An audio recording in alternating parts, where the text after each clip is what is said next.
Hello guys welcome to एल्भिनाज vlog. आजको vlog चाहिँ के को बारेमा छ भनेर एकछिनमै थाहा हुन्छ है हजुरहरूलाई। सुरुमा चाहिँ स्टार्टिङदेखि आज मेरो यो केरो केलाउनेदेखि डे स्टार्ट भयो।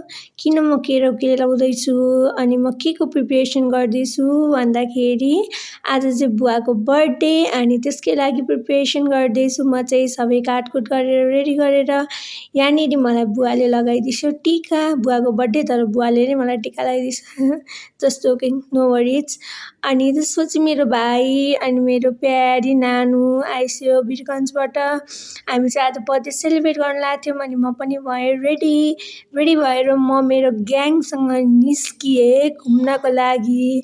पियो खाँदै हामी चाहिँ गयौँ घरबाट घुम्नको लागि डाँडातिर घुम्न गयौँ।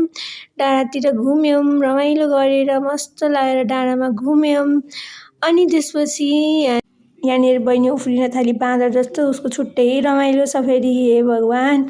त्यहाँबाट हामी दिदीबहिनी चाहिँ लाग्यौँ बुवालाई गिफ्ट किन्नतर्फ।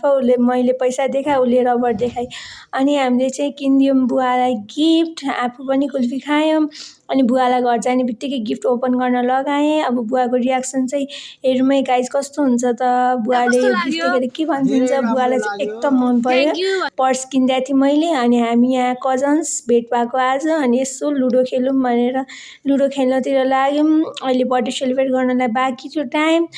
अनि त्यसपछि यहाँनिर आयो बुवाको केक। बुवा चाहिँ आजबाट 60 इयर्स ओल्ड लागिसकेको थियो अनि यहाँ चाहिँ हामी सेलिब्रेट गऱ्यौँ बुवाको बर्थडे।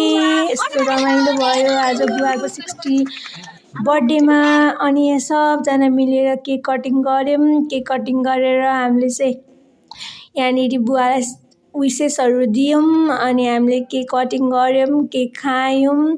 अनि गाइज एउटा कुरा म के देखाउन लागेको भन्दाखेरि यो गिफ्ट चाहिँ बुवालाई मेरो नानी दिदीले दिन्छ। एकदम मन परेर मैले मेरो भ्लगमा हालेको।